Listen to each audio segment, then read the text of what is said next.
ఇంతవరకు దేవుని నామమును కనపరుచుకోవడానికి దేవుడు మనకు అనుగ్రహించినటువంటి చక్కటి సమయాన్ని బట్టి దేవుని సేవకుడిగా సంతోషిస్తూ ఉన్నాను. ఉదయకాలం సమయం ముందు దేవుని నామమును కనపరుచుకోవడానికి దేవుడు మరి మన జీవితాలను ప్రేమించి అనుగ్రహించినటువంటి సమయము. ఇటు సమయములు క్షణముల లోకంలో చాలామంది మరి ఉపయోగించుకోలేకపోతూ ఉన్నారు. కానీ దేవుని మహాకృపను బట్టి మనము ఈ రీతిగా సజీవుల లెక్కలో దేవుని సన్నిధిలో ఆయన నామమును ఆరాధించేటువంటి గుంపులో మనము కూడా ఉండడం అనేది నిజంగా ఆశీర్వాదకరమని దేవుని సేవకుడిగా భావిస్తూ ఉన్నాను. మరి ఒక సందర్భాన్ని మీకు తెలియజేసి వాక్య పరిచయలోకి వెళ్ళడానికి ఇష్టపడుతూ ఉన్నాను.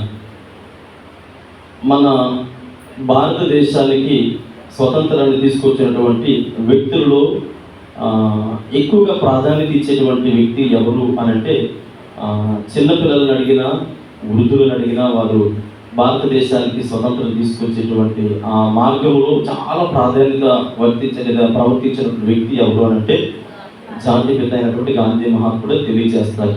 నిజానికి అది ఎంతవరకు వాస్తవం అనేది ఆయన క్రెడిట్ అనేది ఆయన ఒక్కరికే కాదు, చాలామంది ప్రయాసపడ్డారు. అయితే ఏదేమైనప్పటికీ దేశం ఆయన్ని జాతిపితగా గుర్తించింది కనుక ఆ క్రెడిట్ అనేది మరి మహాత్ముడు పొందుకుంటూ ఉన్నారు. అలాగే ఒక్కొక్క దేశానికి ఒక్కొక్క వ్యక్తి ప్రఖ్యాతిగాంచిన వారిగా ఉంటూ ఉన్నారు. అలాగే ఆఫ్రికా ఖండంలో ఆఫ్రికా దేశంలో నెల్సన్ మండేలా అనేటువంటి ఒక ఆయన ఉన్నారు. ఆయన ఒకరోజు ఒక ప్రాంతానికి వెళ్ళారట. ఆ దేశ ప్రధాని అయిన తర్వాత, అధ్యక్షులు అయిన తర్వాత ఒక ప్రాంతానికి ఒక రెస్టారెంట్, చాలా ప్రఖ్యాతిగాంచినటువంటి ఆ రెస్టారెంట్కి వెళ్ళినప్పుడు అక్కడ ఆయన ఒక వ్యక్తిని చూశారట. చూసినప్పుడు ఈ నెల్సన్ మండేలా గారిని చూసినప్పుడు ఆయన కుర్చీ వెనక అక్కడ టేబుల్ చాటుకు వెళ్ళిపోయి కట్టలాడుతూ వణుకుతూ ఆయన చాలా భయపడిపోతూ మనిషి అంతా తడిసిపోయాడు చెమటలో. ఆ బెంచ్ చాటును దాక్కుని భయపడుతూ ఉంటే ఈయన చూశారు. ఆయన దగ్గర ఉన్నటువంటి సెక్యూరిటీ గార్డ్స్ అందరూ కూడా చూసి ఆయన్ని చూసినప్పుడు నెల్సన్ మండేలా గారి దగ్గరికి వెళ్ళి ఇలా భుజం చేసి రా అని తీసుకొని వచ్చి పక్కన కూర్చోబెట్టి అక్కడ ఏవైతే వంటకాలు ఉన్నాయో అవన్నీ కూడా తనతో పాటుగా కూర్చొని తిను అని దగ్గర స్వయంగా ఆయనే ఉండి వడ్డించాడట. దగ్గర కూర్చొని వడ్డించి సమృద్ధిగా తిన్న తర్వాత కొంత ధనము ఆయన దగ్గర ఆయన చేతుల్లో డబ్బులు పెట్టి, ఇదిగో ఈ భార్య పిల్లలను చక్కగా చూసుకో అని చెప్పి అన్నారట. ఏం పర్లేదు, భయపడాల్సిన అవసరం లేదు అని చెప్పి ఈ అధ్యక్షుడు ఆ వ్యక్తిని అలా ధైర్యపరిచి పంపించారట. ఆ పంపించిన తర్వాత అక్కడ ఉన్నటువంటి వ్యక్తులందరూ చూస్తూ ఉన్నారు. దేశానికి నాయకులు కనుక ఆయన చూసి అడిగారు, అయ్యా మీరు ఎంత ఇంపార్టెన్స్ ఇస్తున్నారు కదా, అంత ప్రాధాన్యత ఇస్తూ ఉన్నారు, ఎవరైనా ఆయన మిమ్మల్ని చూసి ఎందుకు అంతలా భయపడుతూ ఉన్నాడు అని అంటే ఆయన ఎవరు కాదు, ఒక జైలు అధికారి. నేను ఒకానొక సమయంలో ఈయన ఖైదీగా జైల్లో ఉన్నప్పుడు ఆ జైలుకి ఈయన అధికారిగా ఉన్నాడు.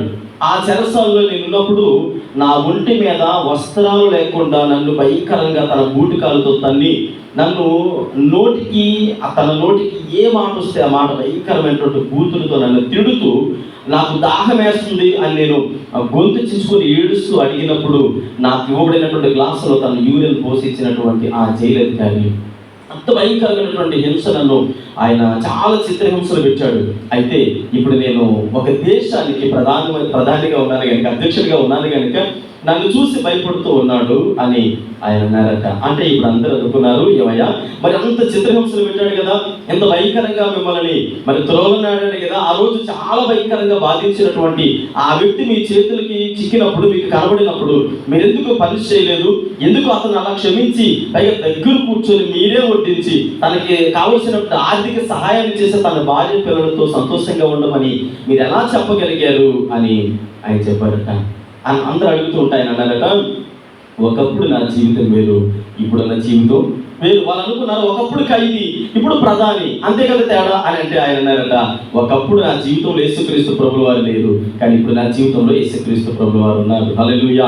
అంటే యేసుక్రీస్తు ప్రభుల వారు నాకు నేర్పించినటువంటి ఆ క్షమాగుణం ఏదైతే ఉందో, యేసు ప్రభు నాకు నేర్పించినటువంటి ఆ ప్రేమను ఎలా పంచాలో నేర్చుకున్నాను. కనుక నేను చెరసాలలో ఉన్నప్పుడు నేను నేర్చుకున్నటువంటి అనుభవాలు ఏంటంటే, వాక్యాన్ని చదవడం నేర్చుకున్నాను, ప్రార్థనాపూర్వకంగా బ్రతకడం నేర్చుకున్నాను, వాక్యాన్ని ఎలా అవలంబించాలో నేర్చుకున్నాను, క్రీస్తు ప్రేమను ఎలా పంచాలో నేర్చుకున్నాను. కాబట్టి నేను ఒకప్పుడు నెల్సన్ మండేలా అయితే ఆయన నా ముందు ఇలా నిలబడేవాడు కాదు. అది ఆయన భయము, అంతే తప్ప నేను చూపించినటువంటి మార్గం ఏంటంటే ఇది క్రీస్తు మార్గము అని తెలియజేశారట. పిల్లల ఈ యొక్క ఉదయకాల సమయంలో మనం చదువుకున్నటువంటి లేఖన భాగములు కూడా చూసినట్లయితే మొదటి సామ్యుయేలు గ్రంథము 26వ అధ్యాయము 24, 25 వచనాల్లో చదువుతున్నప్పుడు ఇక్కడ ఒక సందర్భాన్ని మనం జ్ఞాపకం చేసుకుంటూ ఉన్నాం. 24, 25 వచనాలు. చిత్తగించుము, ఈ దినమున నీ ప్రాణము నా దృష్టికి ఘనమైనదని యెహోవా నా ప్రాణమును తన దృష్టికి ఘనముగా ఎంచి బాధలన్నిటిలో నుండి నన్ను రక్షించును గాక అని చెప్పెను. అందుకు సౌలు, దావీదా, నాయనా నీవు ఆశీర్వాదం పొందుదువు గాక, నీవు ఘనకార్యములను పూనుకొని విజయము నొందుదువు గాక. అంటే విజయము ఎప్పుడు పొందుకోగలమో ఈరోజు నేను ఒక స్టేటస్ పెట్టాను, ఎంతమంది చూసారో తెలియదు కానీ సిఎంఆర్ అనుకుంటా ఒక ఆయన గోల్డ్ గురించి యాడ్ ఇస్తూ ఉంటారు. బంగారం అనే డబ్బులు ఎవరికని ఊరకని రావు అనేటువంటి ఒక టైటిల్ ఆయన మాట్లాడుతున్నప్పుడు నేను చాలా సందర్భాల్లో దాని గురించి ఆలోచన చేశాను. డబ్బులు ఎవరికి ఊరకనే రావు అంటే ఆయన ఒక సింపుల్ మెథడ్ అన్నమాట. చాలా సులువైనటువంటి సూత్రాన్ని ఉపయోగించి జనాల దగ్గర చాలా సులువుగా బంగారం మీద తరుగని అదని ఇదని చెప్తాడు. కానీ అన్ని చెప్పిన తర్వాత లాస్ట్ ఏమంటారంటే డబ్బులు ఎవరికి ఊరకనే రావు అంటాడు. మనం అనుకుంటాం బంగారం కూడా ఊరకనే రాదు కదా, అక్కడికి వెళ్ళి డబ్బులు ఎవరికి ఊరకనే రాదంటే ఈరోజు నేనంటాను దేవుడి సేవకుడికి లేఖన భాగం జ్ఞాపకం చేసుకున్న తర్వాత విజయం అనేది ఎవరికి ఊరకనే రాదు. అలా ఒట్టి చేతులతో మనం కూర్చుంటే రక్త హస్తాలతో దేవుని సన్నిధిలో ఉంటే నేను అనుకుంటాను నెల్సన్ మండేలా గురించి మనం జ్ఞాపకం చేసుకుంటే ఆయన జీవిత చరిత్ర కానీ ఆయన బ్యాక్గ్రౌండ్ గురించి చదువుతున్నప్పుడు ఆయన అనేక సంవత్సరాలు చెరసాలలో ఖైదీగా ఉన్నాడు. సౌత్ ఆఫ్రికా దేశంలో ఆయన కూర్చున్నటువంటి ఆ చరిత్ర మనం చదువుతున్నప్పుడు చాలా అనిపిస్తుంది. అని ఎంత భయంకరమైనటువంటి శ్రమలు అనుభవించినటువంటి వ్యక్తి ఒక దేశానికి ప్రధానిగా ఎలా చేయబడ్డాడు అంటే ఆయనకి పడినటువంటి శ్రమలు ఊరకనే విజయం రాలేదు. ఈరోజు నేను అంటాను మన జీవితాలలో ఆశీర్వాదాలు కావచ్చు, విజయాలు కావచ్చు, దీవెనలు కావచ్చు, ఆ ఊరకనే వచ్చావు కాదు. ఏమయ్యా నేను యేసుప్రభువుని నమ్ముకున్నానంటే కొన్ని 100,000 కోట్ల మంది నమ్ముకున్నారు. నమ్ముకున్నంత మాత్రాన విజయం ఊరికనే రాదు. ఏమండి ఊరికనే వచ్చేది కాదు. అంటే మరి దాని వరకు ఏం చేయాలి? కొన్ని డెడికేట్ చేయబడాలి, లేదా కొన్ని సమర్పించుకోవాలి, లేదా కొన్ని సాక్రిఫైస్ చేసుకోవాలి, వాటిని విడిచిపెట్టాలి. ఏదైతే నీ జీవితంలో దేవునికి ఆయాసకరముగా ఉందో, అది దేవునికి ఇబ్బందికరంగా ఉన్నప్పుడు దాన్ని వదిలిపెట్టకుండా నాకు విజయం కావాలి అని అంటే మన బ్రతుకులో ఉన్నది వదిలిపెట్టకుండా ఆశీర్వాదాలు అనేవి ఊరకనే రావు. ఇక్కడ మనం జ్ఞాపకం చేసుకుంటున్నప్పుడు ఈ సమూయేలు గురించి సమూయేలు గ్రంథంలో సౌలు దావీదు గురించి సంభాషణ జ్ఞాపకం చేసుకుంటే నిజానికి సౌలు దావీదు చేతుల్లో మరణం పొందవలసినటువంటి ఆ పరిస్థితి ఉంది. కానీ దావీదు అంటాడు, అయ్యా నేను ఏమన్నాయా, నీ ప్రాణం నా చేతుల్లో దక్కినప్పటికీ నేను క్షమిస్తూ ఉన్నాను. అందుకనే సౌలు అంటారు ఇక్కడ చూడండి, దావీదా నాయనా నువ్వు నన్ను చంపడానికి వచ్చినటువంటి సౌలు దావీదుని గురించి ఎంత చక్కటి మాటతో సంబోధిస్తూ ఉన్నాడు అంటే, దావీదా నాయనా నీవు ఆశీర్వాదం పొందుతావయ్యా. ఎందుకు ఆశీర్వాదం పొందుతావు? నీ జీవితంలో మరి సౌలుని చంపాలని దావీదుగా నువ్వు అనుకొని ఉంటే ఒక్క క్షణం పట్టేది కాదేమో. గొలియాతు కంటే సౌలేమంత బలాఢ్యుడు కాదు, కానీ దావీదేమో అంటాడు వదిలేశాడు అంతే. అందుకని అది చూసిన తర్వాత సౌలు గారు అంటారు విజయము నొందుదుగాక. ఏ కార్యమైతే మనం చేయాలనుకున్నాము, ఏ కార్యమైతే చాలా మంది అనుకుంటారు కొన్ని కార్యాలు అంటారు, ఎవరి కార్యం తలపెట్టే కానండి ముందుకు వెళ్ళడం లేదు, వెనక్కి వెళ్ళడం లేదండి. ముందుకి అసలు అలా ఉండిపోయింది, కదలలేదు. అదేంటో నాకు అర్థం కావట్లేదు, చాలా సంవత్సరాల నుంచి ప్రయత్నం చేస్తున్నామండి అని అంటే నేను అంటాను దావీదు లాంటి మనస్తత్వం మనకి కావాలి, క్షమాగుణం కావాలి. దేవుడి సన్నిధిలో మన జీవితాల్లో దీవులను పొందుకోవడానికి దేవుడు మనకు అనేక వాగ్దానాలు ఇచ్చారు. బైబిల్ గ్రంథంలో ఆది కాండం నుండి ప్రకటన గ్రంథం వరకు కొన్ని 100 వాగ్దానాలు ఉన్నాయి.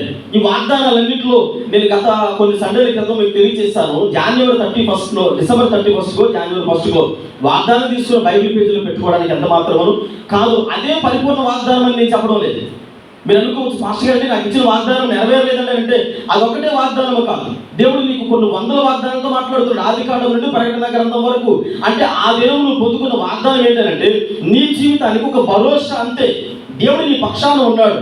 అంత మాత్రమే కాదు, అబ్రహాముకు ఇచ్చిన వాగ్దానం విషయంలో చూస్తే దేవుడు చేసిన వాగ్దానం నిరర్థకం కాలేదు, అది నెరవేరుతుంది, కాకపోతే ఆలస్యం అవుతుంది. దేవుని బట్టి అది అబ్రహాము నిర్లక్ష్యం కావచ్చు, అంటే అబ్రహాము జీవితంలో ఆశీర్వాదం నెరవేరడానికి కొన్ని సంవత్సరాల గ్యాప్ వచ్చింది. ఎందుకు గ్యాప్ వచ్చింది అని అంటే మనకు తెలిసిన చరిత్ర తెలియజేస్తుంది. అది ఏరి కోరి ఇద్దరు భార్యాభర్తలు చేసుకున్నటువంటి పరిస్థితి తప్ప దేవుడు వారి పట్ల నిర్లక్ష్యాన్ని అయితే చూపించలేదు.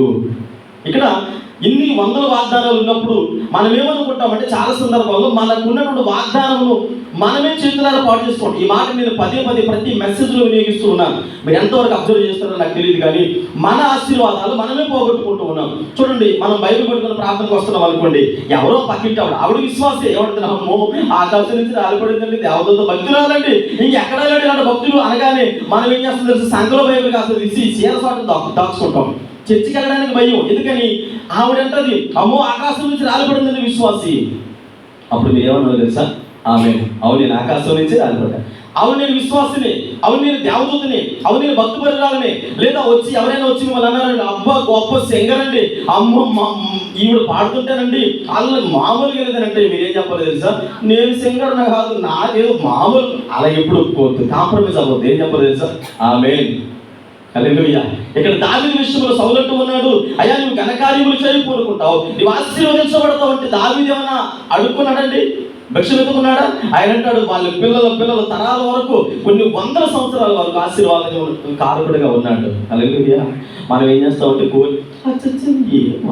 మామూలుగా ఏదో పాడే కూడిరాకి వస్తుంది, కానీ నేనే పెద్ద సింగర్ని కాదంటే దేవుడు అంటాడు, నువ్వు అనలేదు కాబట్టి ఆయనే ఆమె అంటాడు. ఆ ఉన్న కొద్ది కాస్త అంటే కొన్ని సందర్భాలలో మన జీవితాలలో మనమే ఏమనుకుంటామంటే, హల్లెలూయా హల్లెలూయా. ఒక్కసారి నా వైపు చూడండి.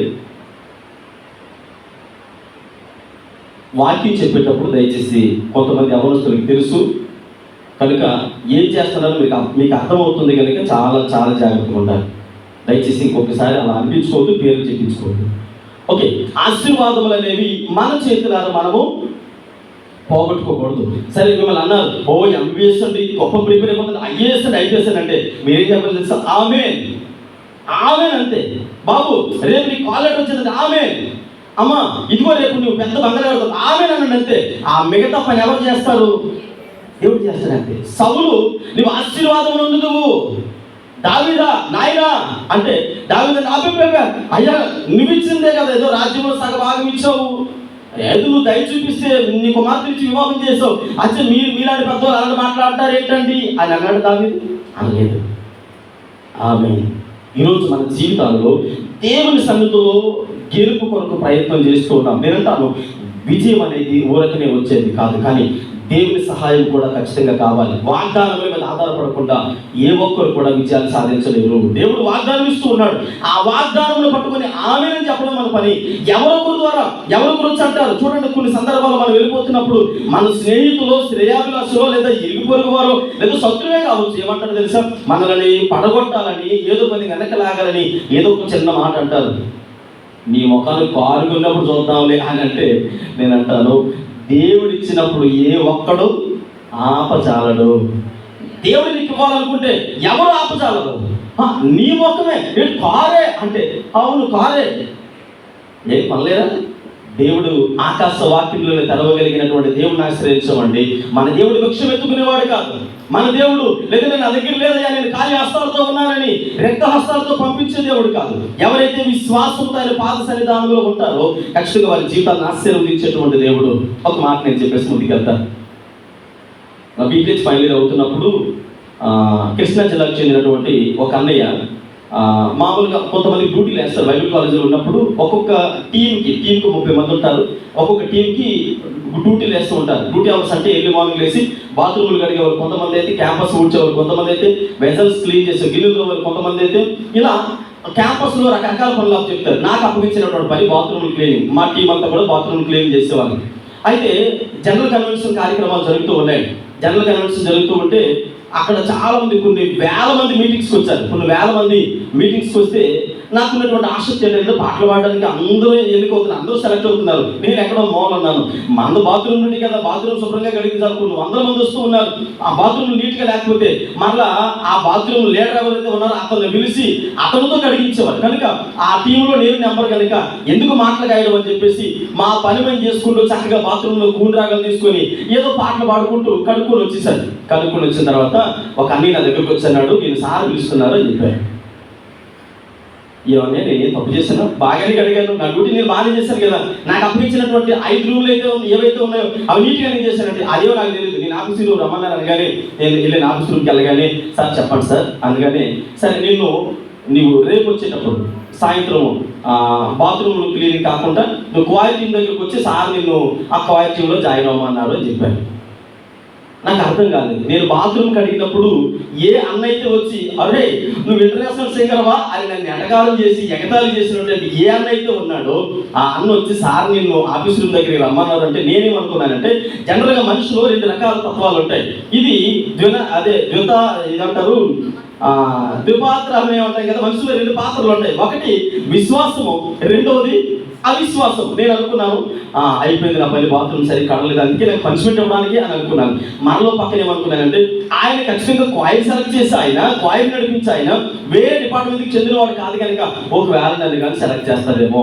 ఒక పక్కేమో విశ్వాసము, ఇంకొక పక్కేమో అవిశ్వాసము. రెండింటి మధ్యలో సతమతమవుతూ వెళుతున్నప్పుడు ఎవరైతే నన్ను డిస్కరేజ్ చేశారో ఆయనే పిలిచాడు. ఆ తర్వాత నేను క్వాయిర్లో సెలెక్ట్ అయ్యానంటే నేను అన్నాను కదా నువ్వు క్వాయిర్లో సెలెక్ట్ అవుతావు అని. అంటే తన తప్పులు తను ఏం చేస్తూ ఉన్నాడు, ఈ రోజు నువ్వు ఆశీర్వదించబడినప్పుడు ఎవరైతే నేను చూసి నవ్వారో, ఓ భక్తి పరురాలండి, ఓ ఉద్యోగస్తుడండి, అలాగే ఎట్టకారం చేసిన వారు, నేను చిన్న చూపు చూసిన వారు ఏమంటారు తెలిసిన ఆశీర్వదించబడిన తర్వాత మావాడే మా ఇంటి పక్కనేనండి ఉంటాడు. మా చాలా ఇద్దరు కలిసి పక్కనే ఉండేవాళ్ళండి, ఒకే బండి మీద వెళ్ళేవారు. అంటే ఆశీర్వాదానికి ముందు వేరు, ఆశీర్వాదం తర్వాత వేరు. సౌలు యొక్క ఆ మాట విధానం చూడండి. ఈరోజు విజయం అనేది ఊరికినే వచ్చేది కదా, అలా వెండి పల్లెములు పెట్టి అలా తీసుకొచ్చి నీ దోసుట్లో పోసేది కదా విజయం అంటే. శ్రమ పడాలి, క్షమాగుణం కలిగి ఉండాలి. అంటే ఈ లక్షణాలు ఏ విశ్వాసులనైతే ఉంటాయో, ఏ దైవజనులనైతే ఉంటాయో, ఖచ్చితంగా మన జీవితంలో దేవుడు ఉన్నతమైనటువంటి కార్యాలు చేయడానికి, విజయాన్ని ఇవ్వడానికి ఆయన సంసిద్ధుడిగా ఉన్నాడని దేవుని సేవకుడిగా తెలియజేస్తూ ఉన్నాను. చూడండి, ఇక్కడ మన జీవితాల్లో జ్ఞాపకం చేసుకుంటే విశ్వాసంలో కూడా 2 రకాల ఆలోచన విధానాలు ఉంటాయి. బిఫోర్ క్రైస్ట్, ఆఫ్టర్ క్రైస్ట్ అంటాం కదా. యేసుప్రభు వారిని నమ్ముకోక మునుపు ఎలా ఉంటామంటే చాలా భయం ఉంటుంది, విధేయత ఉంటుంది. ఆ తర్వాత చిన్నది ఎవరికైనా పొరపాటును కాలు తగిలినా ఏమంటే సారీ అండి చూసుకోలేదు అంటే ఎన్నిసార్లు చెప్తాం ఒక పదాన్ని? 3-4 సార్లు చెప్తాం. మళ్ళీ వాళ్ళు ఎప్పుడైనా కిందకి వెళ్ళిపోయిన తర్వాత కనపడితే మనం కావాలని తప్పించి మళ్ళీ పక్క తప్పుకుంటాం. ఎందుకని? మామూలు విధేయత కనపడేటప్పుడు అది చూడండి, అతిగనేమో అదేదో లక్షణం అంటారట. ఇప్పుడు స్టార్టింగ్లో ఉండేటువంటి వినయం ఎలా ఉంటుందంటే మామూలు ఉంటుంది. ఇక అరే ఆ భక్తి చూసినప్పుడు, ఆ భయం చూసినప్పుడు సాక్షాత్తు దేవదూత కిందకు వచ్చిందేమో. అంటే యేసుక్రీస్తు ప్రభువు వారిని పరలోకముందు సైనిక సమూహం అనగా యెషయా గ్రంథంలో చూసినట్లుగా తమ కన్నులు కప్పుకొని ఇలా 2 రెక్కలతో ఊపిరి దేవదూతలు కనబడుతూ ఉంటారు. అంటే వాళ్ళలో ఉన్న భక్తి విధేయతలు వేరు. మీరు ఎప్పుడైనా అబ్జర్వ్ చేయండి, ఆ టైంలో ఉండేటువంటి విధేయత, ఆ భక్తి ఎప్పుడు అప్పుడు. కానీ ఇప్పుడు కొంచెం ఆశీర్వదించబడ్డాం, దేవుడు మనల్ని దీవించాడు అంటే ముందు ఉండేటువంటి భక్తి కాస్త తర్వాత ఉండదు, ఆ విధేయత ఉండదు, భయం ఉండదు, భక్తి ఉండదు. అదంతా కూడా కొలాప్స్ అయిపోద్ది అంతే. ఎందుకని? నీలో క్షమాగుణం ఉండదు. అప్పుడు గర్వము, అహంభావము, అవివేకము, నేను అనేటువంటి ఆ పదము నీ జీవితంలోకి వచ్చినప్పుడు ఖచ్చితంగా మనుషుల మీద ఉండేటువంటి ఆ విధేయత అనేది, ఆ చక్కటి సున్నితత్వంతో కూడినటువంటి పరిస్థితులన్నీ తొలగిపోతే దేవుని సేవకుడిగా తెలియజేస్తూ ఉన్నాను. ఇక్కడ చాలా మంది ఏమనుకుంటారు, మనుషుల దృష్టికి నేను విజయం సాధించానండి. మనుషుల దృష్టిలో అంటే ప్రతి ఒక్కరికి సెల్ఫ్ అంటాం కదా, సెల్ఫ్ డబ్బు అంటాం కదా. ఏమంటే మావాడు, ఏమంటే ఇది నేను, ఏమంటే మా ఆవిడ, ఏమంటే మా పిల్లలు. అంటే ఇప్పుడంతా వారి ఘనంగా ఎంచుకుంటారు. మొన్నకి ఇస్తున్నాం కారు, మొన్న బైకు, ఇవన్నీ కూడా మనుషులకి ఎవరు చూపిస్తున్నాం? మనుషుల దృష్టిలో వారిని ఘనంగా ఎంచుకుంటారు. విజయం సాధించాము అని వాళ్ళే పరిచయం చేసుకుంటారు. అంటే ఇలా పరిచయం చేసుకోవడం అనేది 2 రకాలుగా ఉంది. ఒకటి దేవుడిచ్చిన ఆశీర్వాదాలను పరిచయం చేసుకోవడం వేరు, వాళ్ళే మీకు అర్థమవడం తెలియజేస్తాను. నా జీతం 10,000 అనుకోండి, నేను 30,000 రూపాయలు సెలవున్నాను అనుకోండి. ఇప్పుడు నన్ను దేవుడు ఆశీర్వదించాడు అంటారా, లేదంటే నా హుందాతనాన్ని ప్రకటించుకోవడానికి కొన్నానంటారా? అమ్మా ఎవరు లేదు అలాంటి. ముందు మన జీవితం చాలా మంది అనిపించుంటారు, ముందు మన జీవితం గెంజనంతో ప్రారంభమైంది. కానీ ఇప్పుడు గెంజి ఎంతమంది తాగుతారు అని అంటే చాలా రేర్ కదా. గెంజ ఏమన్నా దేవుని ఇష్టమా?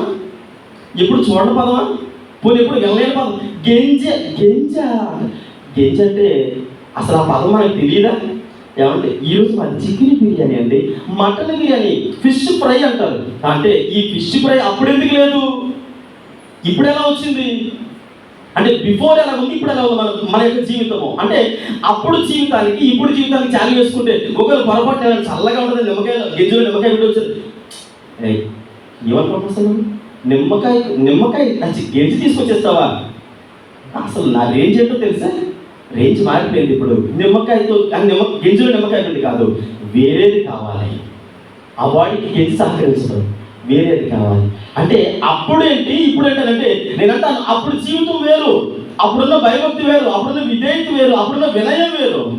అయితే ఇక్కడ మనం జ్ఞాపకం చేసుకుంటున్నప్పుడు మన జీవితాలలో క్షమాగుణం లేనటువంటి జీవితాలు, మనకు మనమే గనులుగా ఎంచుకుంటూ ఉన్నాం. నేను అనేటువంటి పదం నీ జీవితంలోకి ఆటోమేటిక్ వచ్చేసినప్పుడు మనం ఏమనుకుంటామంటే మనకు మనం తగ్గించుకోండి. మనుషుల మధ్యలో మనల్ని మనమే గనులుగా ఎంచుకుంటాం. కానీ దేవుడు అంటాడు, మనుషుల మధ్యలో నీవు గనులుగా ఎంచుకుంటే దేవుడికి నీచమైన వారిగా కనబడతాం. అది దేవుడి దృష్టిలో గనులుగా ఎంచబడితే మనుషులు నేను నీచమైన వారిగా చూస్తారు. ఎందుకన్నారు చూడండి, అమ్మో ఆకాశం నుంచి వచ్చింది దేవదూత అంటే నిజంగా దేవదూతవే. ఎందుకని దేవుడిని నిన్ను ఏర్పాటు చేసుకున్నాడు కనుక. మనుషులు నిన్ను హెచ్చించిన, మనుషులు నిన్ను కనపరిచిన, మనుషులు నీకు అలా ఇలా చేసిన దానివల్ల ప్రయోజనం లేదు, ఒకరోజు పడిపోతావు. ఇక్కడ మనం జ్ఞాపకం చేసుకుంటున్నప్పుడు మొట్టమొదటిగా మన జీవితాలలో ఎందుకు ఆ క్షమాగుణం మన బ్రతుకులో ఉండడం లేదనంటే ఒక చిన్న విషయం ఏంటంటే ఏమంటారు, 1984 సంవత్సరం మే నెల ఉదయాన్నే 8:30 కండి. ఎప్పుడు 1984 సంవత్సరంలో మే నెల 27వ తారీఖున ఉదయం 8:30 కంటే ఈవిడ సెకండ్లతో సహా గుర్తుపెట్టుకుంది. సంవత్సరం, నెలలు, రోజులు, గంటలు గుర్తుపెట్టుకోవాలంటే అది ఆవిడ ఎంత మాట అన్నదో తెలుసా నన్ను? ఆ మాట గుండెల్లో ముళ్ళు మెరికేస్తుందండి, కదిలేస్తుందండి. ఆ మాట వల్ల ఆవిడ చూడగానే అసలు నాకు ప్రైజ్ రేట్ చెప్పాలనిపించట్లేదు, అసలు ఆవిడతో మాట్లాడాలనిపించట్లేదు. అసలు మీరు నమ్మరు, ఆవిడ పక్కన కూర్చోవాలంటే ఏదో సేవలో పాములు పగిలినట్టున్నాయి. ఎప్పుడు జరిగింది? 1984 సంవత్సరం మే నెల 27వ తారీఖు ఉదయం 8:30కి. అవన్నీ గుర్తుపెట్టుకుంది. పొరపాటును నిలబెట్టి, అమ్మ నిన్న ఉదయం ఏ వాక్యం చెప్పాను, లేదా సాయంత్రం సినిమా ఏ వాక్యం చెప్పాను అని అడిగామనుకోండి.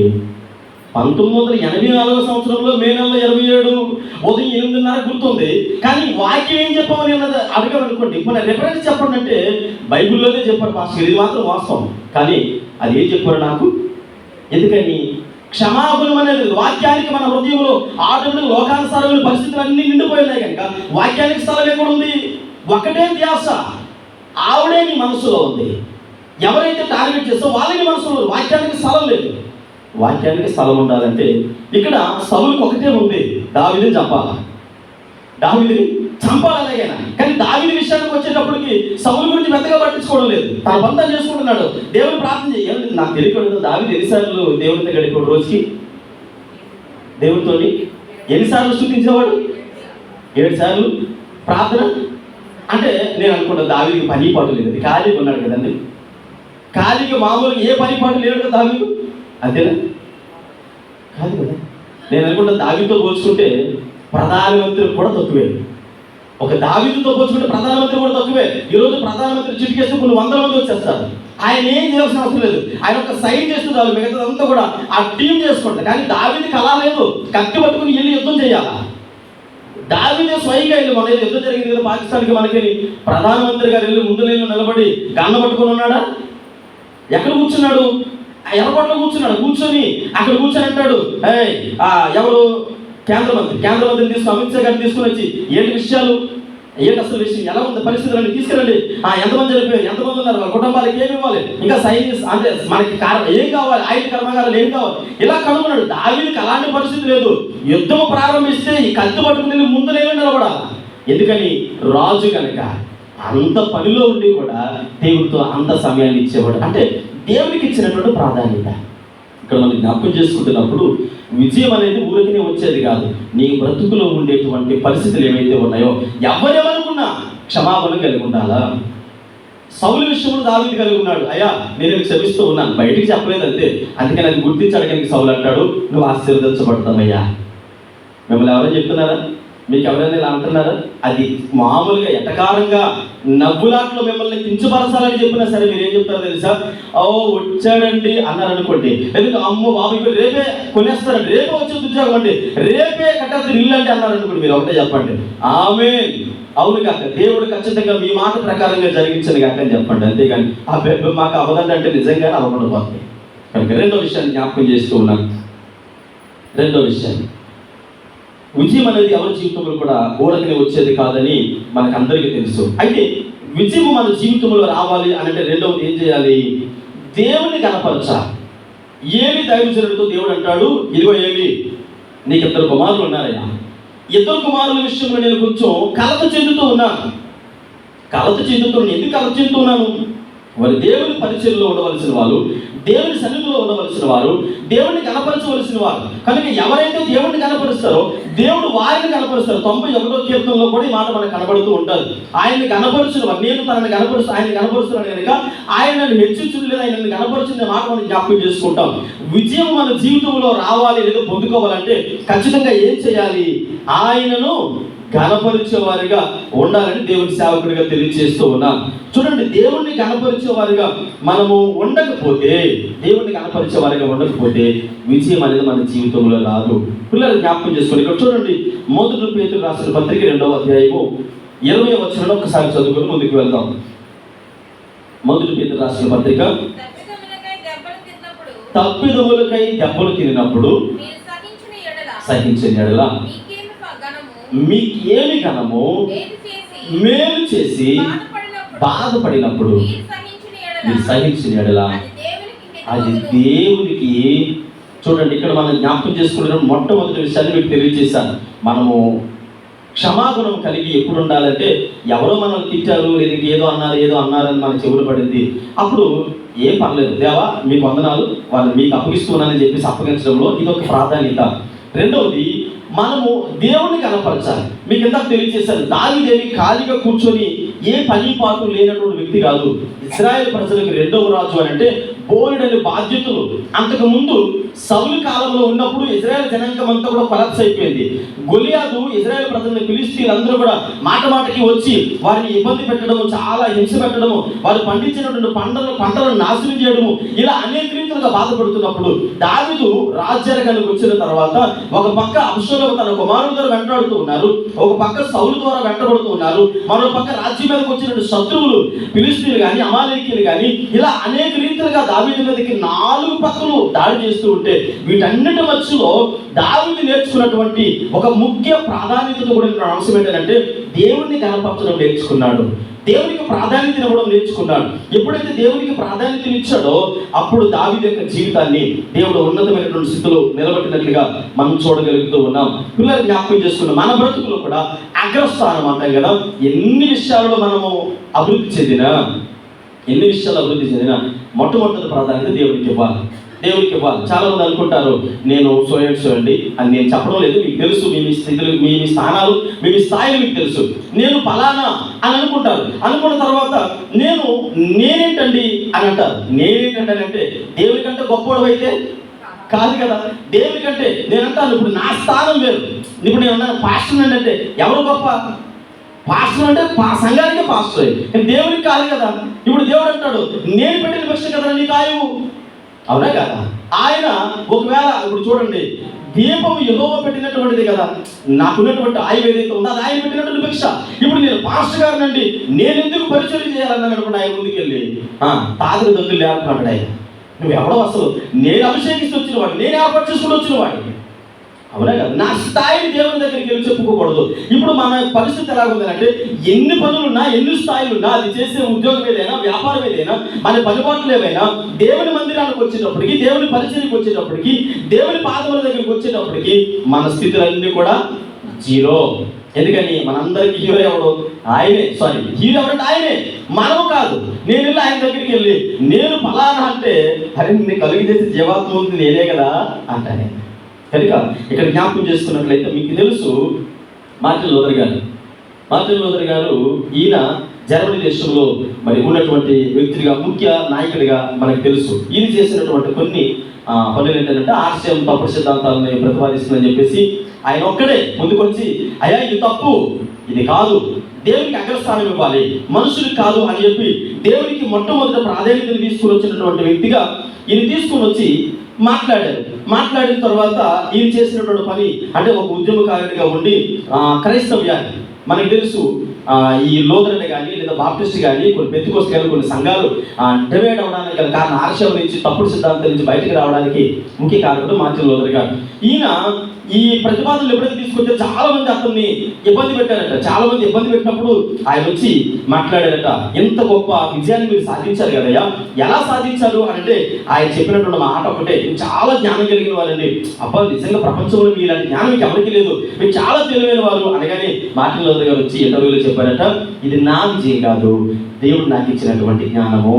అంటే దేవుడు తప్ప, అంటే దేవునికి మొదటి ప్రాధాన్యత ఇచ్చాను, ఇక నా విజయం కాదు. అందుకని ఇక్కడ మనం జ్ఞాపకం చేసుకుంటున్నప్పుడు ఆయన దేవునికి మొదటి ప్రాధాన్యత ఇచ్చాడు. కనుక ఈ రోజు ఆయన చనిపోయినా ఆయన గురించి మనం మాట్లాడుకోగలుగుతున్నాం. ప్రపంచంలో క్రైస్తవ్యాన్ని విస్తరింపజేసినటువంటి వ్యక్తులలో మార్టిన్ లూథర్ గారు ఒకరిగా ఉంటున్నారని దేవుని సేవకుడిగా తెలియజేస్తూ ఉన్నాను. పిల్లలు జ్ఞాపకం చేసుకోండి, మనకున్నటువంటి స్థితిగతులను బట్టి దేవుడిని కనపరచాలి. అదే స్థితి అయినా దేవుడిని కనపరచకుండా మనల్ని మనం కనపరుచుకుంటే దానివల్ల చాలా అనార్థాలు ఎదుర్కోవాల్సి వస్తుంది. కనుక అగ్రస్థానం అనేది దేవుడికి ఇవ్వాలి. అగ్రస్థానం అనేది ఎవరికి ఇవ్వాలండి? దేవుడికి ఇవ్వాలి. డబ్బు, ఉద్యోగం, వ్యాపారం ఏదున్నా సరే మీకు చాలా ఎగ్జాంపుల్స్ ఉన్నాయి, మరి చెప్పాల్సిన అవసరం లేదు. కానీ ఒక కలెక్టర్ లేదంటే ఎంఆర్ఓ లేదంటే వేరే స్థాయి ఏదైనా కావచ్చు, ఒకరోజు సీఎం అయినా పిఎం అయినా బయట వాళ్ళ సీటు వరకే. దేవుని మందిరములకు వచ్చేటప్పటికి, దేవుని పాదముల దగ్గరికి వచ్చేటప్పటికి ప్రతి ఒక్కరూ కూడా పరిచర్యలో పాలు భాగస్తులే. ఎందుకంటే ఇది మనుషుల పరిచర్య కాదు, ఇది వ్యక్తుల్ని కనపరిచే పరిచర్య కాదు. ఎందుకని దేవుని పరిచర్య, దేవుని కొరకు పనిచేస్తున్నాం, దేవుని కొరకు నిలబడుతున్నాం, ఆయన కొరకు. కాబట్టి మన ఉద్యోగము మన శైలి ఇక్కడ జరుగుతుందా? ఏమంటే మన శైలి ఇక్కడ జరుగుతుందా అంటే చాలదు. ఎక్కడ జరుగుతుంది? మన డిపార్ట్మెంట్ ఏదైతే ఉందో, మన కుర్చీ ఏదైతే ఉందో ఆ స్థానానికే జరుగుతుంది. కానీ ఎక్కడైతే అది చెల్లుబాటు కాదు. ఎందుకని దేవుని మందిరం వేరు, ఉద్యోగ స్థలము వేరు. కనుక ఉద్యోగ స్థలంలో ఉండేటువంటి ఆ స్థితిగతులను పట్టుకొని దేవుని మందిరంలో కూర్చొని నేను ఎలా ఉన్నాను అనుకోండి, నేను పాస్టర్ గారిని కాబట్టి అయ్యా నాకు ఆశీర్వాదం, నాకు విజయం ఇచ్చి అన్నాను అనుకోండి, ఆయన అంటాడు ఇలాంటి కొన్ని లక్షల కోట్లు ఉందన్నారా, నీకు ఎందుకు ఇవ్వాలి, నీకు గర్వం ఎక్కువ కాబట్టి నీకు అసలు అని అంటాడు. అంతే కదండి. ఇప్పుడు ఇక్కడ మనం రెండో మాట మనం జ్ఞాపకం చేసుకుంటున్నప్పుడు రెండో మాట ఏంటంటే ఆయనను గణపరిచిన వారికి మాత్రమే ఆయన కూడా గణపరచడానికి ఇష్టపడుతూ ఉన్నట్లుగా దేవుని సేవకుడిగా తెలియజేస్తూ ఉన్నాను. గమనించండి, చాలా సందర్భాల్లో మనకు తెలియకుండానే ఆయన ఘనతను మనం దొంగిలిస్తాం. ఏమంటామంటే, ఏమంటే మా వాడికి నాకు చాలా ఇష్టం అండి, మా పాపకి నాకు చాలా ఇష్టం అండి, ఈ పాప విజయం సాధించడంలో నా పాత్ర ఎంత ఉందంటే అంతా నాదే అంటాం. అంతా నీదంటే మరి నేను మాట్లాడుతాను బుద్ధి, జ్ఞానం, సర్వసంపదలు అలా ఎలా అంటారండి? క్రెడిట్ అంతా ఈయనదే కదా. ఇదిగో ఈ మనోడు విజయం సాధించడంలో నా పాత్రే అంటే నీ పాత్ర అయినప్పుడు మరి బుద్ధి, జ్ఞానం ఆయన ఇచ్చాడు కదా. ఇంత భయభక్తులు కలిగి సమాజంలో పేరు ప్రఖ్యాతులు సంపాదించడం మీ కుమార్తె కావచ్చు, కుమారుడు కావచ్చు, ఎంత మెరిట్ లిస్ట్లో పాస్ అయినటువంటి మీ అబ్బాయిని అయ్యా దేవుని కృప వలన అని చెప్పం. చాలా కష్టపడ్డానండి, రాత్రి పగలు కష్టపడి చదివా, చాలా కష్టపడ్డానండి. కష్టపడ్డావు కరెక్టే, దేవుడే నీకు ఆయుష్ ఇవ్వకపోతే, దేవుడే సమయాన్ని ఇవ్వకపోతే, దేవుడే ఆ పరిస్థితులు సమకూర్చకపోతే ఆ విజయాన్ని మనము సాధించేవాళ్ళం కాదు. పిల్లలు జ్ఞాపకం చేసుకోండి, ఇక్కడ అబ్రహాం గారు కొడుకుని దించట్లేదు. అసలు ఈయన దించితే సారం ఎత్తుకుంటుంది. వచ్చి అన్నాడు, ఇదిగో అబ్బాయి ఆయన తీసుకొని బలిచ్చానండి. అబ్బాయి కుదరదండి, లేదండి, ఇవి ఒక్కగానప్పుడు 100 సంవత్సరాల తర్వాత ఇచ్చారు, ఇప్పుడు ఊరించి 100 సంవత్సరాల తర్వాత ఇచ్చావు అన్నాడు దేవుడు. అబ్రహాం పోని అన్నాడు, దేవుడా 100 సంవత్సరాల తర్వాత ఇచ్చావు కదా, వద్దయ్యా తర్వాత మరి ఏదైనా అడుగు, కావాలని ఏమైనా ఇస్తాను, కానీ వీడిని నిన్న కాక మరి అప్పుడు ఎలా తీసుకుంటావు అని అన్నాడు. ఏం మాట్లాడలేదు. చక్కగా యవన ప్రాయంలోకి వచ్చినటువంటి ఇసాకును చూసి మరి తల్లిదండ్రులు చక్కగా ముద్దులాడుతూ ఉన్నారు, గోరుముద్దలు తినిపిస్తూ ఉన్నారు. 25 సంవత్సరాల వయసు వచ్చేటప్పటికి యవన ప్రాయంలో కనబడుతూ ఉంటే అనుకున్నాడు అబ్రహాము సారాము చూసి మురిసిపోతూ ఉన్నారు. ఇదిగో చూడు ఇసాకును చూస్తుంటే అసలు నవ్వాగడం లేదు కదా, ఎంత ధైర్యమో, ఇదిగో నా తదనంతరం యాస్తంతటికి ఎవరండి వారసుడు వచ్చేసాడు. సారా పర్లేదు, నీకేం పర్లేదు, నువ్వు గుడాల నుంచి బయట రాకపోయినా, కాలు చేయి ఊగిపోయినా, నేను రాకపోయినా మనల్ని ఎవరు చూస్తారు? దేవుడు వచ్చి అన్నాడు, మధ్యలో నిలబడ్డాడు.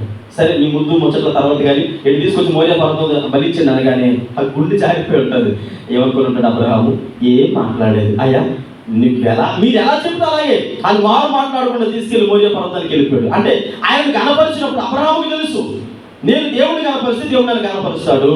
ఈ విషయం మనం ఏమనుకుంటామంటే మనల్ని మనమే కనపరుచుకుంటాం. దేవుడు చేసినటువంటి కార్యాలను అన్నీ కూడా మనము జ్ఞాపకంలోనికి ఉంచుకోము. అందుకని చాలా సందర్భాల్లో మనం మన జీవితాల్లో ఇబ్బందికరమైనటువంటి పరిస్థితులు ఎదుర్కోవడానికి గల కారణము ఇరిక్ లిడిల్ అనేటువంటి ఒక వ్యక్తి గురించి ఇదివరకు నేను తెలియజేశాను. అథ్లెటిక్స్లో పాల్గొన్నాడు ఆయన. ఇంగ్లాండ్ దేశం నుండి వచ్చినటువంటి ఇతని పేరు ఇరిక్ లిడిల్ అనేటువంటి వ్యక్తి చాలా సంవత్సరాలు ఎదురు చూసేటట. ఒలింపిక్స్లోని అథ్లెటిక్స్లో పాల్గొనడానికి ప్రయత్నం చేసి తను ఎన్నో ఆహారాత్రులు కష్టపడ్డాడు. తనకి కొన్ని వందల మంది స్పాన్సర్స్ వచ్చారు. ఎందుకంటే అంత టాలెంట్ కలిగినటువంటి వ్యక్తి. 100 మీటర్ల పరుగు పందెంలో ఆయన పరిగెత్తాలనుకున్నప్పుడు రేపు ఉదయాన్నే కార్యక్రమం ఉంది. స్పాన్సర్స్ అందరూ అనుకున్నారు ఈసారి ఖచ్చితంగా మనోడు గోల్డ్ మెడల్ కొడతాడు 100 మీటర్స్ లో కొడతారని చెప్పేసి స్పాన్సర్స్ అందరూ కూడా రకరకాల ప్రకటనలు వేస్తూ ఉన్నారు. బోర్డులు, ప్లే కార్డులు అన్ని ఇలా ప్రకటిస్తూ ఉన్నారు. సడన్ గా ఆ రోజు ఉదయాన్నే వారికి గుండె బద్దలైపోయినటువంటి వార్త ఏంటంటే ఇరిక్ లిడిల్ గారు వార్త పంపించారు. ఏం పంపించారంటే ఈ రోజు నేను ఆ స్పోర్ట్స్ లో పాల్గొనలేదు, అథ్లెటిక్స్ లో పాల్గొనలేదు, 100 మీటర్ల రన్నింగ్ లో పాల్గొనలేదు అనగానే అందరూ కూడా ఆశ్చర్యపోయారట. ఇంక విలేకరులకు దొరికింది వస్తుందని న్యూస్ ఇంకా ట్రోల్ చేస్తూనే ఉన్నారు. అంటే అమ్ముడుపోయాడు ఈయన, వేరే దేశానికి ఏ దేశానికి అమ్ముడుపోయాడు కనుక, అంటే అందులో పాల్గొకుండా ఇతను డబ్బుకు అమ్ముడుపోయి మన దేశాన్ని తాకట్టు పెట్టేశాడు కనుక మోసగాడు, దొంగ, అబద్ధికుడు ఇలా రకరకాలుగా అందరూ అనేక రీతిలుగా తన మీద కామెంట్ చేస్తూ ఉన్నారు. అయినా పట్టించుకోలేదు. స్పాన్సర్స్ వచ్చారు, ఏమయ్యా నీకోసం కొన్ని లక్షల కోట్ల రూపాయలు వెచ్చించావయ్యా, ఈ రోజు నువ్వు పాల్గొపోతే అలాగా అనంటే ఆయన చెప్పాడట, నేను పుట్టినది నా ఊహ తెలిసింది మొదలు ఈ రోజు వరకు ఒక్క ఆదివారం కూడా నేను ఆరాధన మిస్ అవ్వలేదు కనుక ఈ రోజు ఆదివారం కాబట్టి నేను పాల్గొలేను. దేవుని మందిరం కంటే నాకు ఏది కూడా ఎక్కువ కాదు, నేను దేవుని మందిరంలో ఈరోజు ఉండాలి, ఆరాధనలో పాల్గొవాలి, ఆ తర్వాత ఇంకేదైనా అని అంటే ఆయన ఒప్పుకోకపోయినా సరే అందరూ ప్రయత్నాలు చేశారు. కానీ మీరు ఏదైనా అనుకుంటే కావాలంటే మీ ధనాన్ని మీకు తిరిగి ఇస్తాను, నేను మందిరాన్ని వదిలిపెట్టనని చక్కగా ఆరాధనకి వెళ్ళాడు. ఆ రోజు ఆరాధనలో పాల్గొన్నాడు. వేరే దేశానికి గోల్డ్ మెడల్ వచ్చింది. ఇంకా అతన్ని అలా హింసిస్తూనే ఉన్నారు. న్యూస్ ఛానల్స్ కానీ ఆ స్పాన్సర్స్ కానీ చాలా మంది వెనక్కి వెళ్ళిపోయారు. ఆ తర్వాత ఒక నెల రోజులు పోయిన తర్వాత 400 మీటర్స్ రన్నింగ్ వచ్చినప్పుడు తినకంటే ముందుగా పాల్గొనవలసినటువంటి వ్యక్తి ఆ ఫీవర్తో బాధపడుతూ ఉన్నారు. ఇంకా ఆ టీంలో ఎవరు లేరు. వచ్చి అడిగారు, మరి ఏంటి పరిస్థితి, ఆయన బాగోలేదు కదా, మరి తన బదులుగా ఎవరైనా 400 మీటర్స్ లో జాయిన్ అవుతారో అని అంటే ఇరిక్ లిడిల్ వచ్చి అన్నాడు, నేను చేస్తాను అన్నాడు. అరే నువ్వు 400 లో కొట్టగలవా, 100 మీటర్సే నీకు ప్రిపేర్ అయ్యావు కదా, 400 మీటర్స్ కొట్టలేవు అని అంటే ఏమో ప్రయత్నం చేసి వస్తాను అన్నాడు. అయితే వెళ్ళాడు, 400 మీటర్లో పాల్గొన్నాడు, గోల్డ్ మెడల్ ఆ దేశానికి సంపాదించాడు. హల్లెలూయా. నేను అంటాను మనము దేవుడిని కనపరిచినప్పుడు ఆయన పాల్గొనడానికి ఇలా నిల్చున్నాడట. జనరల్ గా పరుగు పందులు వెళ్ళేటప్పుడు ఇలా మోకాల మీద, రావు మోకాల మీద ఉంటారు. ఒక తల్లి నడిప్రాయం కలిగినటువంటి వ్యక్తి ఆ జనంలో నుంచి పరిగెత్తుకొని ఒక స్లిప్ తీసుకొని వచ్చి ఆయన చేతికి ఇచ్చిందట. ఒక స్లిప్ తీసుకొని చేతికి తీసుకొని ఇస్తే ఆ స్లిప్ని ఇలా తీసి చదివి ఫోల్డ్ చేసి పాకెట్లో పెట్టుకున్నాడట. అక్కడ ఉన్న వారందరూ కూడా అందరూ చూస్తున్నారు, లైవ్ లో చూస్తూ ఉన్నారు. ఏ స్లిప్ ఇచ్చింది ఇవిడా అని అనుకున్నారట. సరే పరుగు పందులో వెళ్ళాడు, విజయం సాధించాడు. వచ్చి ఆ మొదటి అంటే గోల్డ్ మెడల్ తీసుకున్న తర్వాత ఇంటర్వ్యూలో అడిగారట, అయ్యా మీకు ఒక ఆవిడ స్లిప్ ఇచ్చింది కదా, ఏంటి ఆ స్లిప్ అని అంటే ఆయన అలా చూపిస్తాడట, ఇదిగో నన్ను కనపరచు వారిని నేను కనపరుస్తాను, నీవు దేవుడిని కనపరిచావు కనుక ఆదివారము పాల్గొకుండా, ఆదివారం మందిరం మానకుండా, అంటే నువ్వు మందిరాన్ని విడిచిపెట్టకుండా స్పోర్ట్స్ లో వెళ్ళాలి, గోల్డ్ మెడల్ సంపాదించాలనేటువంటి ఆ లోకానుసారమైన ఆలోచన విడిచిపెట్టి దేవుని మందిరంలో పాల్గొన్నావు. మొదటి ప్రార్థన ఆయనకి ఇచ్చావు కనుక 400 కాదు, అక్కడ 1000 మీటర్స్ పెట్టిన దేవుడు విజయాన్ని ఇవ్వగలరు. హల్లెలూయా. మనం ఏమనుకుంటున్నాం, ఆధారమే చెయ్యాలండి, ఆధారం దాటిపోతే మళ్ళీ ఇంకే ద్వారం, ఆ ద్వారం మిగిలిపోతే దేవుడు ఏదో ద్వారం నిలుస్తాడు. నేను ఆధారమే చెయ్యాలి. ఆధారం పెట్టుకుంటారు అందరూ. ఏమో ఆధారం ఎందుకు పెట్టుకున్నారంటే సోమవారం, మంగళవారం, బుధవారం బోర్డు అది బిజీ అండి. ఏం బిజీ అంతే, చాలా బిజీలు ఉన్నాయి. ఆధారమే చేస్తాం, అన్ని పనులు ఆధారమే. దేవుని మందిరాన్ని ఎగ్గొట్టే దేవారం ఆధారమే. దేవుని మందిరాన్ని డొమ్మాకుంటే దేవాలయం ఆధారమే. నేను అనుకున్నాను ఇరుకిలిడులు ప్రపంచంలో అంత ఉన్నతమైన స్థితిలో ఉన్నాడంటే కారణం ఏంటో తెలుసా? దేవునికి మొదటి ప్రాధాన్యత ఇచ్చాడు. మనము ఇస్తాం మొదటి ప్రాధాన్యత ఎవరికి? ఆ రోజు పొరపాటు ఎమ్మెల్యే గారు లేదా మినిస్టర్ గారు మన చర్చకు వస్తున్నారు అనుకోండి, ఆ రోజు వస్తాం, ఈ గ్యాప్ కూడా ఉండదు. మీరు ఎప్పుడైనా అబ్జర్వ్ చేయండి, మినిస్టర్ గారు వస్తున్నారా మీ చర్చిలో, ఏదో మీకు ప్రత్యేకించి ఎన్ని ఫ్యామిలీలు అయితే ఉన్నాయో అందరికి ఒక ప్రత్యేకమైన ప్యాకేజ్ ఉందంట. ప్రతి వ్యక్తికి చిన్నపిల్లలు మొదలుకొని వృద్ధుల వరకు ఆ రోజు మంచం మీద నుంచి కదలలేని కూడా చూసుకుని వచ్చేస్తాం. ఎందుకని? ప్రత్యేక ప్యాకేజ్ ఉంది కాబట్టి. ఎవరిని కనపరచడానికి? మినిస్టర్ని కనపరచడానికి. దేవుడిని కనపరచడానికి మాత్రం కాలు చేతులు రావు. ఆరోగ్యంగా ఉన్న రోజు ఆధారం కదండి, ఆధారం కాబట్టి చాలా దారిలో ఉన్నాయని చెప్పేసి ఆ దారిలో తిరుగుతాం, ఈ దారికి రావు. కానీ ఇరుకిలిడులు తన జీవితాన్ని దేవుడికి డెడికేట్ చేసుకున్నాడు. 100 మీటర్ల పరుగు పందులో ఓడిపోయినా తను వెనక లాగిన 400 మీటర్స్లో మరి గోల్డ్ మెడల్ సంపాదించినటువంటి వ్యక్తిగా, దేవుని సన్నిధిలో ఒక చక్కటి ఘనతను సంపాదించినటువంటి వ్యక్తిగా మనము చూడగలుగుతూ ఉన్నాం. పిల్లలు జ్ఞాపకం చేసుకోండి. అందుకనే భక్తులని దావీదు అంటాడు, తన పడకల మీద ఉన్నప్పుడే సృష్టికర్తను స్మరణకి తెచ్చుకునేటువంటి గొప్ప ఆలోచన విధానాలు కలిగినటువంటి వ్యక్తిగా మరి జ్ఞాపకం చేసుకుంటున్నాం. ఒకటి, మరి విజయం అనేది మన జీవితంలో ఊరికి వచ్చేది కాదు. అందులో మొట్టమొదటి పాయింట్ ఏంటంటే క్షమాగుణమును కలిగి ఉండాలి. అప్పుడు దేవుడు ఖచ్చితంగా విజయాన్ని ఇస్తాడు. రెండవది, మనం జ్ఞాపకం చేసుకున్నప్పుడు దేవుడిని కనపరచాలి, అప్పుడు దేవుడు మనల్ని కనపరుస్తాడు. మూడవది, పరిచర్యలో పాలు భాగస్తులుగా ఉండాలి. ఎలా ఉండాలి? పరిచర్యలో పాలు భాగస్తులుగా ఉండాలి. అంటే పరిచర్యలో పాలు భాగస్తులుగా ఉండాలంటే అయ్యగారంటే మాకు ఒక పక్కన ఒక పోడియం, ఒక మైకు అంటే ఇస్తే మేము కూడా వాక్యాన్ని ప్రకటిస్తాం, మేము కూడా మందిరంలో, ఇది కాదు పరిచర్య అంటే. ఇదే కాదు, దేవుడు ఒక్కొక్కరికి పరిచర్యను అప్పగించాడు. దేవుడు అప్పగించిన పరిచర్యలో అది ఏ పరిచర్య అయినా, నేను శుక్రవారం నాడు తెలియజేశాను, అంటే మందిరంలో చీపురు పట్టుకుని తుడిసిన పరిచర్యే. అది దేవుని మందిరం కనుక, దేవుని కొరకు డెడికేట్ చేసుకున్నాం కనుక నమ్మకస్తులైన వరకు దేవుడు చూస్తూ ఉన్నాడు. ఇక్కడ మన జీవితంలో జ్ఞాపకం చేసుకుంటే మనము చాలా సందర్భాల్లో దేవుని పరిచర్యలో డెడికేషన్ కలిగి ఉంటాం. దేవుని పరిచర్యలో చేయాలని అనుకో, మన స్థాయి గుర్తొస్తుంది. ఆ స్థాయిని బట్టి దేవుని సన్నిధిలో పరిచరించడానికి ఇష్టపడము. ఇందాక నేను చెప్పిన ఏ స్థాయి అయినా అది మందిరం బయటే. మందిరం బయట దాన్ని వదిలిపెట్టి లోనికి వచ్చినప్పుడు ఒక సాధారణమైన విశ్వాసి, ఎవరికి? దేవునికి అనుకూలమైన బిడ్డవి, పాస్టర్ గారికో లేదంటే రుణవారికో కాదు, కానీ దేవునికి అనుకూలమైన బిడ్డవి ఏ పరిచర్య అప్పగించినా లేదా ఏ పరిచర్య మీద ప్రేరేపణ వచ్చినా అలా కాలుతో తోసుకుని వెళ్ళిపోయే పరిచర్య కాదు, నమ్మకంగా దేవుని పనిలో మరి చేసేటువంటి పరిచర్య. కొన్ని సందర్భాల్లో మనము గనులుగా ఎంచబడాలి అంటే మన స్థాయిని బట్టి గనులుగా ఎంచబడాలి. మీకు తెలుసు, బైబిల్ గ్రంథంలో ఒక స్త్రీ ఉంది, సునిమిరాలు అంటే కదండి, ఆవిడ పేరు కాదండి, ఆవిడకి ఇచ్చినటువంటి బిరుదు సునిమిరాలు స్త్రీ అట. పాపం దైవజనుడు వచ్చాడని చెప్పేసి ఒక మంచం బల్ల ఏదో ఏర్పాటు చేసిన మొత్తానికి ఏర్పాటు చేసిన తర్వాత అక్కడ వాక్యభాగంలో చేస్తుంటది. అక్కడ ఏమన్నదంటే ఆమె గనురాలుగా, ఈ దేనిని బట్టి గనురాలు, ఆవిడకి ఏమైనా ఉద్యోగం ఉందండి? పోనీ ఆవిడ ప్రవక్తినియా? పోనీ ఆవిడేమైనా అంటే యుద్ధం ఏం చేసిందా? రాజకుమార్తె? సునేమిరాలు అంతే, గనురాలుగా ఎంచబడింది. అంటే దేవుని పరిచర్యలో మనం చేసే పరిచర్య ఎలా ఉండాలంటే, దేవుని మందిరానికి వస్తూ ఉన్నాం, అక్కడ ఏదో మందిరం కొద్దిగా మన కంటికి చూసినప్పుడు అరే కొద్దిగా బాగోలేదు కదా, మందిరం కదా, ఇది మందిరం కదా, మన మందిరమే కదా, దేవుని మందిరం, సరే నాకంటే ముందు చూడలేదేమో అని మనం కొద్దిగా మన చేతులతో తీసి లేదా మనము దాన్ని శుభ్రం చేసి వచ్చామనుకోండి, అది దేవునికి ఆశీర్వాదము. అరే నేనేంటి నా స్థాయి అసలు ముట్టుకోవాలి, నేను అసలు ఏమనుకుంటున్నారు? అలాగని దేవుని పరిచర్యలో పాలు భాగస్తులుగా ఉన్న వారి గనులుగా ఎంచబడతారు, వారు మాత్రమే విజయంలో పాల్గొంటారు. అంటే విజయం అనేది మన జీవితంలో ఊరికనే వచ్చేదైతే కాదు. ఒక మాట మీకు చెప్తాను చూడండి. ఒకరోజు ఒక దైవజనుడట ఒక అబ్బాయిని చెప్పుల స్టాండ్ దగ్గర కూర్చోమని చెప్పినట్టు గుర్తున్నా. కూర్చోబట్టి అబ్బాయి అక్కడ కూర్చున్నాడు. నేను బుక్కులు చదువుతుంటే అనిపించింది నిజంగా దేవుడు ఎంత గొప్ప కార్యాలు చేస్తాడని. ఆ చెప్పుల స్టాండ్ దగ్గర కూర్చొని వచ్చే వాళ్ళ చెప్పులన్నీ తీసుకొని ఆ స్టాండ్లో చేతితో తీసి పెట్టేవాడట. చేతితో తీసి పెడుతూ ఉంటే అందరూ అనుకున్నారట, ఇలా చూసినవారట. కొంతమంది ఎవరొస్తారు అంటారు కదా, చక్కగా మంచిగా డ్రెస్ చేసుకొని వచ్చి పక్కడితో ఊసాడని కాబట్టి వచ్చి అంటే పక్కడు వాక్యం విన్నెవరు, వీళ్ళు వాక్యం వినరు. వీళ్ళు ఎందుకు వస్తారు దేవుని మందిరానికి? టీషర్ట్ ఎక్కడ కొన్నాం, టీషర్ట్ ఎక్కడ కొన్నాం అనడానికి చర్చిలోకి రావాలా? ఏమండి, చర్చిలో కాదు కదా అడిగేది. ఇప్పుడు ఇక్కడ కూర్చొని వీళ్ళిద్దరూ మాట్లాడుకుంటారు, ఆ చెప్పుల స్టాండ్ దగ్గర కూర్చున్నాడు బెకారుడు, అంటే ఆ ఫ్యామిలీ గురించి వెనబడిన ఫ్యామిలీ కదా, అందుకే చెప్పుల స్టాండ్ దగ్గర కూర్చోబెట్టారు అని వీళ్ళు మాట్లాడుకున్న ప్రతి మాట అబ్బాయి చెవులు పడేదట. వెళ్ళిపోయేటప్పుడు వచ్చారా చూసుకొని శుభ్రం చేసి పెట్టు అని చాలా ఎగతాలుగా మాట్లాడేవారట. అబ్బాయి పాపం కొన్ని నెలల పాటు అక్కడే చక్కగా గ్రూప్స్ ప్రిపేర్ అవుతూ ఉన్నాడు.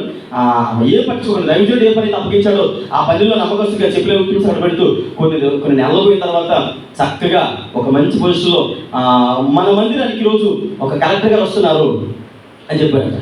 కలెక్టర్ గారు వస్తున్నారంటే వీళ్ళు అనుకున్నారు ఎవరో కలెక్టర్ గారు వస్తున్నారు అనుకుని మొత్తం టీప్ టాప్ తయారీ అందరూ వచ్చేసి మంచి మంచి బొకేలు పట్టుకుని వచ్చి అందరూ చర్చలో కూర్చున్నారట. కొన్ని నెలల తర్వాత ఈ అబ్బాయి ఎగ్జామ్స్ రాశాడు, పాస్ అయిపోయాడు, చక్కగా ట్రైనింగ్ పూర్తి అయిపోయింది, చక్కగా మందిరంలోకి వచ్చి డైరెక్ట్గా ముందుకు వచ్చి మోకరించి ప్రార్థన చేశాడట. దాని వెనకలో ఉన్నటువంటి జనమందరూ అంటే తనకున్న సెక్యూరిటీ గార్డ్స్ వాళ్ళందరూ వస్తున్నప్పుడు ఏ యవనస్తులైతే మా శుభ్రం చేయవా అని ఎగతాలు చేశారో వాళ్ళందరూ బెక్క మొక్కలు వేసుకొని చూస్తున్నారట. అందుకని ఇప్పుడు కూడా ఇక్కడ మనం జ్ఞాపకం చేసుకున్నాం, పరిచర్యలో దేవుని పరిచర్యలో నమ్మకంగా ఉన్నవారిని దేవుడు ఎన్నడూ కూడా విడిచేదేవుడు కాదు. అది చిన్న పనైనా పెద్ద పనైనా వాక్యాన్ని బోధిస్తేనే దేవుడు ఆశీర్వదిస్తాడు. కానీ చిన్న పనిలో నమ్మకంగా ఉన్న దేవుడు ఆశీర్వదిస్తాడు. పిల్లలు జ్ఞాపకం చేసుకోండి, విజయం అనేది ఊరకనే వచ్చేది కాదు. చేతులు చాపి అయ్యా ఇచ్చే, నేను ఫలానా అబ్బాయిని ఇచ్చే, మా తాతలు ముత్తాతలు అందరూ కూడా ఇదిగో ఇటుకలన్నీ నలిగిపోయేలా చేశారయ్యా, అవే పక్కడదు. అక్కడ ఆయన ఒకటే చెప్తాడు, నీవు చేసిన పరిచర్య నీకు ప్రతిఫలము, నీవు చేసిన ప్రార్థన నీకు ప్రతిఫలము, నీవు నమ్మకంగా ఉంటే నీ విశ్వాసం బట్టి దేవుడు కార్యం చేస్తాడు. అల్లా ఎవరో చేశారు, వీళ్ళు ఎవరో చేశారు, మరి చెట్టు పేరు చదువుకొని కాయలు అమ్ముకుంటే దేవుడు అంటాడు ఆ కాయలు పుచ్చిపోయి నాకు అవసరం లేదు అంటాడు ఆయన. గమనించండి, విజయం అనేది ఎవరికి ఊరకనే రాదు. ఒకటి పాప క్షమాపణ కలిగి అంటే క్షమాపణ కలిగి ఉండాలి. మరి ఎలాంటి వారైనా సౌలు చెన్నాడు నాయన నువ్వు ఆశీర్వాదం వెళ్తూ ఉంటే ఆమె మిమ్మల్ని చిన్నచూపు చూస్తున్నారా, ఎగతాలు చేస్తున్నారా, ఏం పర్లేదు, మీరు ఒకటే గుర్తుపెట్టుకోండి, నేను క్షమిస్తున్నాను. నెల్సన్ మండలి గారు తనను బూట్ కాళ్ళతో తన్ని యూరిన్ గ్లాసులో పోసి తాగమంటే నరక యాత్ర చూపించినటువంటి వ్యక్తికి ప్రేమపూర్వకంగా భోజనాన్ని తినిపించాడు, తనకు కావలసిన ధనాన్ని ఇచ్చాడు. రెండవది తనను గనపరిచిన వారిని ఆయన గనపరుస్తాడు.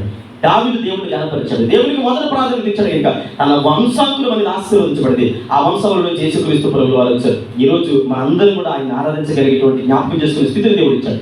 మూడవది ఆయన పరిచర్యలో మనం ఉండాలి. ఆయన పరిచర్యలో ఉండాలి. ఆయన పరిచర్యలో ఉండడం అంటే అంత తేలిక కాదు. చాలా జాగ్రత్త కలిగి ఉండాలి, చాలా జాగ్రత్త కలిగి ఉండాలి. అది చిన్నదైనా కొత్త నిబంధన కాలంలో ఆయన అంటారు చూడండి, ఒక మాట ఏమంటాడంటే ఏమంటాడు, నా పనిలో అంటే తలాంతులు ఇచ్చిన తర్వాత అంటాడు, నమ్మకమైన బలాదాసుడా నువ్వు చాలా కష్టపడ్డావయ్యా, నమ్మకంగా పని చేస్తావు కాబట్టి ఇదిగో నీ కొరకు ఇది అయ్యా. ఆయన అంటాడు, నువ్వు విత్తన చోట పోయేవాడివి, పోయిన చోట విత్తినవాడు అంటే బాబు నాకు సెల్ఫ్ డబ్బు అవసరం లేదు, నేనేంటో నాకు తెలుసు.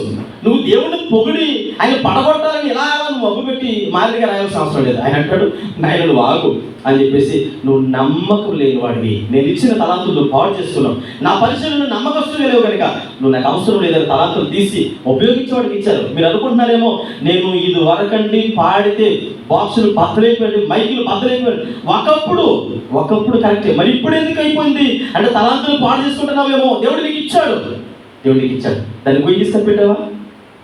మీరు అనుకోవచ్చు మౌత్ మీ చేతిలో ఉంటే నేను ఎక్కడ పాడతానండి అని అంటే, దేవుని మందిరంలోకి వచ్చినప్పుడు అందరూ కలిసి పాడేటప్పుడు స్వరాన్ని తరమంటే అప్పుడు దేవుడు అంటాడు, నేను ఇచ్చినటువంటి తలాంతులు నా కుమార్తెను వినియోగిస్తుంది, నా కుమారుడు వినియోగిస్తున్నాడు, దేవుని మందిరంలో నమ్మకస్తులుగా ఉన్నారు. ఇది కదా దేవుడు మన నుంచి ఆశించేది. అప్పుడు కదా నీవు అడగకపోయినా ఆకాశ వాక్యములను తెలిసి దేవుడు పట్టచాలని విస్తారమైనటువంటి ఆశీర్వాదాలు ఇస్తాడు. విజయం అనేది ఊరకనే వచ్చేది కాదు. ఆయన ఎవరు అన్నట్టుగా ఊరకనే ఎవరికి రాదు. క్షమాపణ కలిగి ఉన్నారా, లేదంటే నువ్వెంతంటే నేనెంత అని కయ్యానికి కాలు దూకుతున్నారా? రెండవది ఆయన కనపరచండి, దేవుడిని కనపరచండి, దేవుడు మిమ్మల్ని కనపరుస్తాడు. ఆయన పరిచర్యలో నమ్మకస్తులుగా ఉండండి. అది ఏ పరిచర్యైనా, అది స్త్రీల సమాజమైనా, ఎవరి సమాజమైనా, సండే స్కూల్ పరిచర్య అయినా, లేదా మందిరంలోకి వచ్చి నీకు అప్పగించినట్టు పరిచర్య అంటే వాక్యాన్ని ప్రకటించడమే కదా. మందిరానికి వచ్చిన తర్వాత అయ్యా మనకి కొన్ని ప్రకటనలు వెలువడతాయి. ప్రకటనలు వెలువడిన తర్వాత వారాంతపు కార్యక్రమాల్లో బోతది పెట్టి ఎత్తుక్కోవాలి. ఆ మనిషి ఆ మనిషి ఉంటారు. ఎప్పుడు ఫస్ట్ ఆధారం కనపడతారు, ఆ మనిషి అలా మూల ఉన్నారు అనిపిస్తారు. అది కాదు, దేవుడికి అప్పగించాడు. నీకంటూ అప్పగించినటువంటి బాధ్యత ఏంటంటే ఆయన నమ్మకస్తుడిగా దేవుడి మందిరంలో కనబడకపోతే ఖచ్చితంగా ఒక రోజు లెక్క అడుగుతాడు. వాటిని అందుకే చదువుతున్నారేమో. ప్రార్థన చేసుకున్నాం. వచ్చిన వారందరూ మరి ఈ సమయంలో లేచిన వారు ప్రార్థన చేస్తున్న తండ్రి మీ వందనాలు, సర్వాధికారి కృప కలిగిన ప్రభా మీకే మహిమ చెల్లిస్తూ ఉన్నాను. మా జీవితంలో ప్రభా మీరు అనుగ్రహించేటువంటి ప్రతి విజయాన్ని బట్టి మీకు వందనాలు. అవును ప్రభా, మా బ్రతుకులో తండ్రి విజయం అనేది నాయన మా స్వశక్తిని బట్టి, మా జ్ఞానమును బట్టి, మా తెలివిని బట్టి కాదు ప్రభా. అయ్యా మీరు ఇచ్చినటువంటి ఉచితమైన కృప ద్వారా మాత్రమే మేము విజయాలు సంపాదించగలుగుతున్నాం. అయ్యా ఇదిగో ప్రభా, మేము విజయం పొందలేకపోవడానికి అనేకమైనటువంటి అనార్థాలు అయ్యా మా బ్రతుకులో ఉండేటువంటి పరిస్థితులు మాత్రమే అయ్యా ఇదిగో ప్రభా క్షమాగుణం కలిగి ఉండలేకపోతున్నాం. అయ్యా మీ నామమును కనపరచలేని వారిగా, అయ్యా మీ పరిచర్యలో అయ్యా మా వంతు పాత్రగా మేము పనిచేయలేని వారిగా, అయ్యా పనిచేసే వారికి సహకరించలేని వారిగా అనేక సందర్భాల్లో మేము ఉంటూ ఉన్నాం. కనుక దయచేసి మమ్మల్ని మరణించండి. మీ కృపలో విన్న వాక్యాన్ని ఫలవంతంగా మార్చమని యేసయ్య నామములో ప్రార్థించడానికి వేడుకుంటున్నాము తండ్రి. ఆమేన్.